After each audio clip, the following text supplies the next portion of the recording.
એ બચ્ચા તને કઈ ખબર પડી? આ શેની આને કે કઈ કહ્યું તું? ઓલો અકુડો બાટીઓ નથી. આ બાકુડો બાટીઓ તો અમદાવાદ થી મારા ભાઈ એક્ટર બનવા માટે ગયો છે. શું એક્ટર બનશે? લગને કરી આવીને ખટારોય લઈ આવ્યું અમદાવાદ થી. અમદાવાદ થી હા અકુડો હા ક્યાં છે ક્યાં હમણાં? આટલામાં જશે હમણાં અહીંયા જ હતો. હવે મૂકું નહીં મારા ભાઈ, અમને બહુ કહેતો હતો ને જો તું.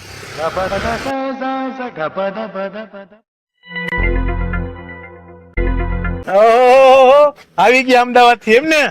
અમને તો બહુ કહેતો હતો મારા ભાઈ ખટારામાં ના પડાય, ઓમાં ના પડાય. અને મારા ભાઈ અને તું લગ્ન કરીને શું લઈ આવ્યો અમદાવાદ થી? તો કે ખટારો. મારા ભાઈ ખટારો ઈ ખટારો જ કહેવાય હો. હા આ ખટારો લઈને આવ્યો મેં. શું ખટારો કરસ કહ્યું નો? પણ મને બી ઓલા એમ કીધું કે છે ને ઈ લગ્ન કરીને ખટારો લઈ આવ્યો અમદાવાદ થી. અહીંયા ખટારાની વાત કરે છે. એવું બધું છે? તો તું શું સમજ્યો? હું તો કઈક બીજું સમજ્યો તો એમ. આની વાત કરે છે હવે. ઉતર્યો ને તું હજી હો.